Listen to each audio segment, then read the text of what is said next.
Estamos proponiendo otra apuesta de la educación, romper paradigmas y básicamente romper el paradigma tradicional, utilizando un tema, el tema es un tema de mucha trascendencia en la formación, que es el síndrome metabólico, adherido a eso la obesidad y el tema diabetes.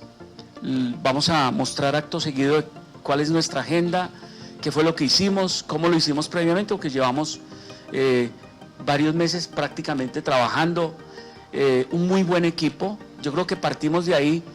Hay algo que se tiene que privilegiar, que es el trabajo colaborativo, y yo creo que el trabajo colaborativo no solo de ellos, sino entre nosotros. Y lo otro, la otra apuesta es una apuesta de programa, que es el trabajo interdisciplinar. Tenemos un compañero del programa de enfermería que también hace parte del equipo y nos va a mostrar, digamos, desde esa visión, esa apuesta que tiene la enfermería, sobre todo lo que tiene que ver mucho con la prevención, la promoción, que yo creo que es parte de la razón de ser de todo este trabajo. Este núcleo, síndrome metabólico y diabetes mellitus tipo 2, representa un paradigma nuevo. Hoy queremos romper esa educación que es tradicional. Hoy queremos mostrar que por medio de herramientas de inteligencia artificial podemos transformar la educación. Debemos caminar hacia eso. Abandonar la educación tradicional significa que como estudiantes tengamos la oportunidad de acceder a nuevas herramientas a través del aprendizaje inverso, a través del trabajo colaborativo para transformar la educación. Así que espero disfruten mucho este núcleo, que fue el producto de mucho esfuerzo, que fue el producto de muchas trasnochadas y que hoy estamos aquí con la ilusión de poderles presentar este gran trabajo. Entonces iniciaremos con la anatomía de este. El páncreas es una glándula mixta que va a estar situada detrás del estómago. Como lo mencioné, anatómicamente se va a dividir en cabeza, cuerpo y cola. Como se mencionó, pues es una glándula mixta, entonces va a tener dos porciones. Una porción exocrina, que va a representar el 95% de esta y se va a encargar de la secreción de enzimas digestivas. Más adelante pues se va a hablar que enzimas digestivas se secretan. Y por otro lado tenemos su porción endocrina, que está aproximadamente compuesta por el 1 al 2%, y esta se va a encargar principalmente de la producción de hormonas. Más adelante pues también se hablará de estas hormonas. Por otro lado tenemos lo que es la irrigación, drenaje e inervación. La irrigación está dada por la arteria esplénica y la arteria mesentérica superior. El drenaje está dado por la vena esplénica y mesentérica superior, y estas van a drenar a la vena porta. Y finalmente su inervación va a estar dada parasimpáticamente por el nervio vago y simpáticamente por los nervios esplénicos. Bueno, ahora vamos a pasar a hablar un poco de la histología. Tenemos que cuando esta se hace tinción de hematoxilina y eosina, vamos a encontrar que el tejido exocrino se va a tener un poco más oscuro que el tejido endocrino.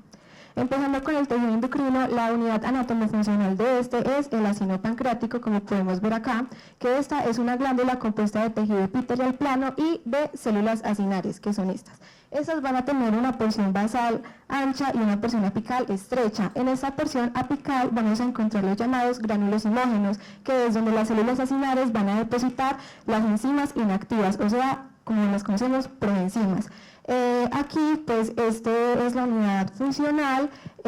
Las glándulas en estos imógenos, cuando se estimulan, las células acinares van a liberar su contenido por exocitosis. Durante la exocitosis, los gránulos se van a fusionar con la membrana y me van a liberar su contenido al lumen del acino, que sería acá, y mediante una red de conductos me van a confluir en el conducto pancreático.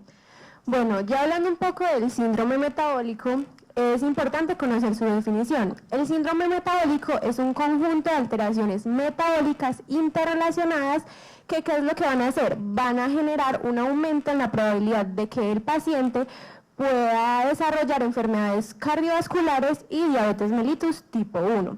Entonces, ¿qué es lo que ocurre? El síndrome metabólico tiene unos factores específicos que en conjunto van a ayudar o a contribuir que se genere un estado protrombótico y proinflamatorio, que esto lo que va a hacer es favorecer a un desequilibrio metabólico. ¿Para qué? Para que de esta manera se contribuya pues a que más adelante se generen las complicaciones. Estos factores son obesidad abdominal, una tensión arterial alta, una hiperglicemia en ayunas y por último una dislipidemia. Esta dislipidemia está dada por un aumento en los triglicéridos A continuación vamos a hablar un poco acerca de ya la diabetes mellitus tipo 2. Entonces, para empezar, primero necesitamos saber qué es la diabetes. La diabetes es un grupo de enfermedades metabólicas caracterizadas por hiperglucemia que resulta de efectos tanto en la secreción como en la acción de la insulina. La hiperglucemia crónica de la diabetes está asociada a problemas y daños a largo plazo, como lo pueden ser en diferentes órganos como los ojos, los riñones, el corazón, vasos sanguíneos, nervios, entre otros. En cuanto a la clasificación de la diabetes, tenemos en primer lugar la diabetes mellitus tipo 1, en segundo lugar la diabetes mellitus tipo 2, la diabetes gestacional y otros tipos específicos. En cuanto a la diabetes mellitus tipo 1, tenemos que esta se da por una destrucción de las células beta pancreáticas, que esto lo que provoca es que haya una deficiencia de insulina. Bueno, yo les voy a hablar sobre las complicaciones agudas de la diabetes mellitus tipo 2. Entonces, empezando por el estado hiperglucémico hiperosmolar.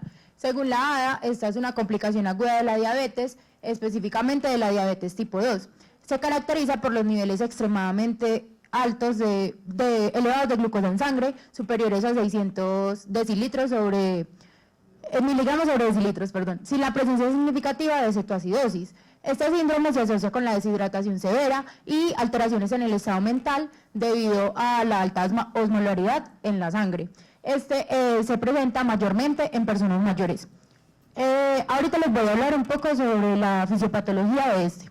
Entonces, el cuerpo todavía tiene un poco de insulina, pero no lo suficiente para cumplir con las necesidades metabólicas, pero sí evita activar la lipólisis.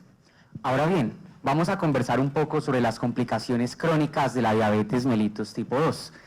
Debemos tener en cuenta de que esto eleva los riesgos de ciertas complicaciones que son unas complicaciones microvasculares y unas complicaciones macrovasculares. Conversemos un poco acerca de las microvasculares. Tenemos en primera instancia la retinopatía diabética. Se dice que esta es la principal causa de ceguera en pacientes con diabetes mellitus tipo 2. Asimismo, tenemos la nefropatía diabética.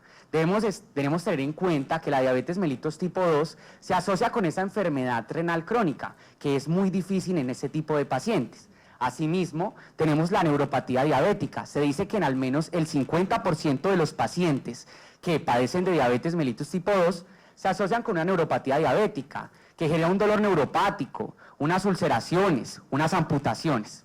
Asimismo, tenemos unas complicaciones macrovasculares. Estas complicaciones macrovasculares nos llevan a entender una deficiencia o una afectación en vasos grandes y vasos medianos. Bueno, este tratamiento es muy importante y cabe aclarar que entre más temprano se incorpore en la situación del paciente, pues más efectividad va a tener. Sin embargo, en pacientes con daños más avanzados o complicaciones más graves, sigue siendo efectivo para el control glicémico. Tenemos entonces que este se basa en una modificación del estilo de vida y consta de 4 pilares fundamentales, que son la dieta, la actividad física, el peso y unos beneficios adicionales que veremos. Empecemos entonces por la dieta. Se sugiere entonces que para un paciente no obeso se consuman entre 1.500 a 2.500 calorías al día, o sea en promedio 2.000. Y para un paciente obeso con sobrepeso se sugiere que consuman entre 800 y 1.500 calorías al día. Más adelante vamos a ver la distribución de nutrientes para tener como más especificidad en este tema. Seguimos entonces con la actividad física, que se sugiere que sean 150 minutos de actividad física aeróbica de intensidad moderada, distribuidos en 3 días de la semana y complementados con ejercicios de resistencia. Iniciando con las biguanías, que actúan reduciendo la liberación de glucosa hepática y mejorando la sensibilidad de la insulina en los tejidos periféricos, siendo el fármaco más importante la metformina, el cual es el tratamiento de primera línea para la enfermedad debido a la seguridad del medicamento y a sus bajos costos. Pasamos a los agonistas del receptor GLP-1, que estos actúan de manera similar a la hormona incretina, que estimula la secreción de insulina de manera glucosa dependiente, es decir, solo va a estimular las células beta pancreáticas cuando los niveles de glucosa en sangre son bastante elevados. También retrasan el vaciamiento gástrico y reducen la secreción de glucagón. Y pues lo más importante de este grupo farmacológico es que, como sabemos, la obesidad en los pacientes diabéticos presenta pues un alto riesgo, ya que está... Yo creo que el trabajo grande de los estudiantes y del grupo está en lo que acaban de ver. Digamos, lo que acaban de hacer es una muestra del documento que se construye, un documento de casi 70 páginas. ¿Y qué es lo importante? Ese documento fue construido utilizando muy buenas fuentes bibliográficas. Construimos fueron 7 capítulos, 8. 8 capítulos, promedio 5 interrogantes, o sea, 40 interrogantes que teníamos que resolver. Y esos 40 interrogantes fueron resueltos en promedio cada uno con 3 fuentes bibliográficas. Y cada fuente bibliográfica era fuente bibliográfica de alta confiabilidad. Eran revisiones sistemáticas, metaanálisis y muchas guías.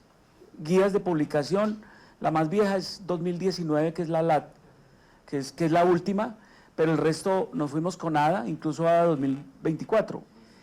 ¿Qué hicimos? Entonces ya le he introducido al bot. El bot tiene unas especificaciones, el bot tiene, como yo digo, tiene mi ADN, o sea, él tiene, previamente hay un trabajo con el bot. Es lo que uno llama crear un bot a imagen de lo que uno quiere. Acto seguido, que le dije al bot que por favor nos hiciera una reflexión inicial para compartirles a los estudiantes, a los profesores y a las familias, y es lo primero que quiero compartir antes de empezar a hacer las 5 o 6 preguntas que vamos a tener para interactuar con el grupo. Vamos a ver si se nos oye. Buenos días a todos, estimados estudiantes y padres de familia.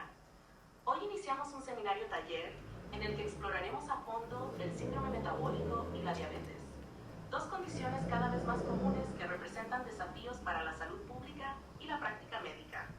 Para ustedes, estudiantes de segundo semestre, este tema es una oportunidad única para adentrarse en la complejidad de las interacciones entre los sistemas del cuerpo y la influencia de factores externos, como el estilo de vida en el desarrollo de enfermedades.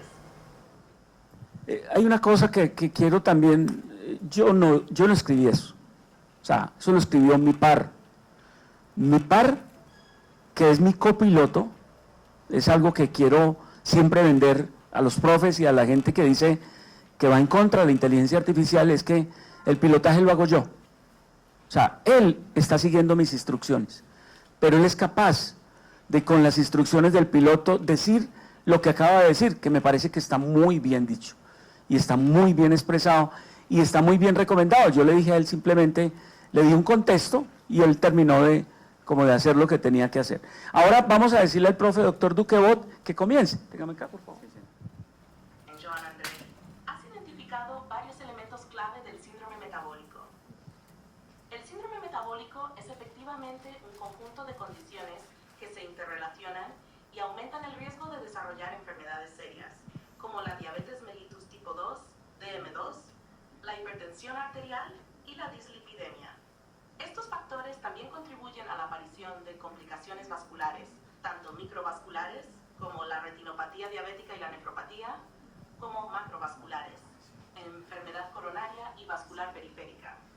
La obesidad abdominal es un aspecto importante y suele estar en la raíz de este síndrome, ya que el exceso de tejido adiposo, especialmente visceral, desencadena un estado de inflamación crónica y resistencia a la insulina. Ahora, para reforzar tu comprensión, dime, ¿qué entiendes por resistencia a la insulina y cómo crees que contribuye al desarrollo del síndrome metabólico? Sí, suena. Bueno, yo tengo entendido el concepto de resistencia a la insulina como la necesidad de las células por captar la insulina o por dejar que ella haga sus acciones a nivel de la membrana, sea por una exposición muy alta y constante a cantidades, perdónenme la redundancia, muy aumentadas de la misma, lo que genera que dificulte los procesos de captación de glucosa. Entonces, es un paciente masculino de 50 años de edad que acude a consulta por un control de salud general, pero refiere que tiene una preocupación por un historial familiar de diabetes y de enfermedad cardiovascular. Entonces, en cuanto a sus antecedentes personales, el paciente tiene hipertensión arterial y tiene un tratamiento farmacológico con inhibidores de la ECA. Además de eso, tiene un sobrepeso desde hace 10 años y además es no fumador desde hace 5 años. Cuando lo hacía era ocasionalmente.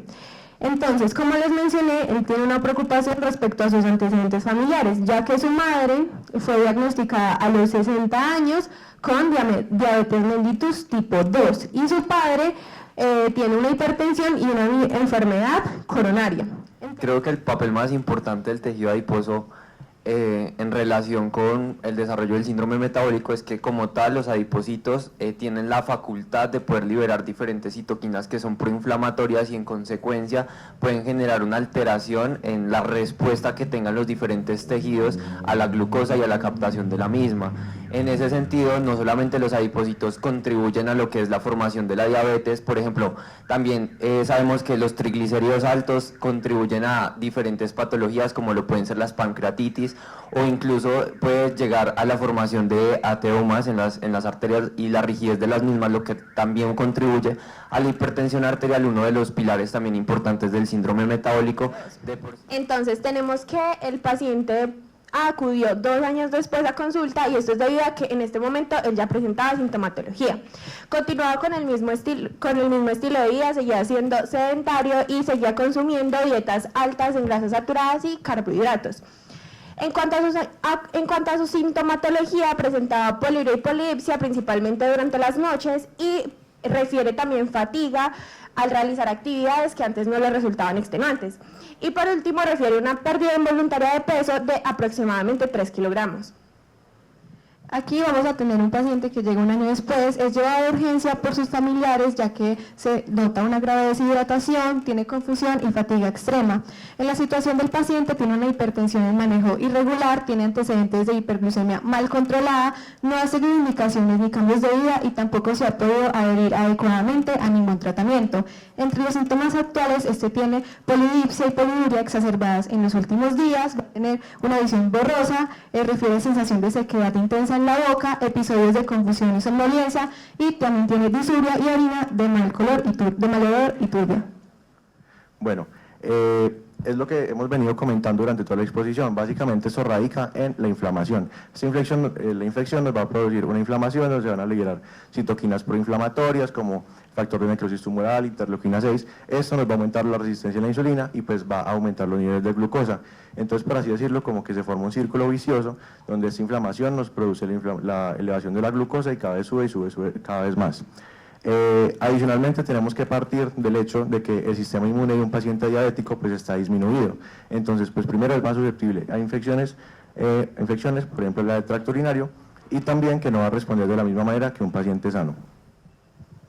Digamos que entendiendo que es posiblemente un síndrome hiperosmolar hiperglicémico por las condiciones del paciente, generalmente se maneja un tratamiento que se conoce como LPI, líquidos, potasio e insulina. Entonces digamos que esos líquidos es una hidratación constante en el paciente que va acompañada de un potasio y una insulina. ¿Por qué el potasio y la insulina? Resulta que la insulina de alguna manera va a bajar los niveles de glicemia en sangre, pero también necesitamos que no me redistribuya el potasio y que me lo elimine, porque si me lo elimina el paciente se va a descompensar. Entonces siempre nos movemos dentro de ese manejo, líquidos, potasio e insulina, y esa insulina se administra a dosis, si no estoy mal de las nuevas guías, dicen 0.5 unidades internacionales por kilogramo de peso, y luego se dejan bolos de insulina como tal en el paciente, y se trata de disminuir. Y pues adicional a eso, manejar la infección, porque como decía Nico, va a agravar todo el cuadro fisiopatológico del paciente. Bueno, ahora sí, como cuarta pregunta, tenemos qué tipo de insulina o esquema de administración podría considerarse para el manejo agudo en este paciente. Lo más ideal sería una insulina intravenosa de acción rápida o acción corta, ya que nos permite ajustarla más fácilmente en función de la glucosa, de los niveles de glucosa. En el esquema inicial podría ser la insulina en bolo intravenosa en dosis de 0.1 unidades por kilogramo por hora. Esto pues se tiene que tener una monitorización constante porque se va a ajustar, como ya les dije, de acuerdo a los niveles de glucosa. También hay que tener en cuenta que si disminuimos los niveles de esta glucosa vamos a disminuir la osmolaridad, por lo que va a tener un impacto directo en la rehidratación de la célula, permitiendo que el líquido pueda volver a ingresar a ella. Tenemos un paciente que nos refiere unas molestias en los pies, que le cuesta dormir y siento arder los pies. Dentro del examen físico observamos que tiene una sensibilidad disminuida en los pies y tobillos, reflejos tendinosos disminuidos en tobillos y un aumento de la grasa abdominal, como lo veníamos mencionando anteriormente. También nos refiere una escala EVA del dolor de 7 de 10, Ahora vamos a realizar un análisis, ¿cierto?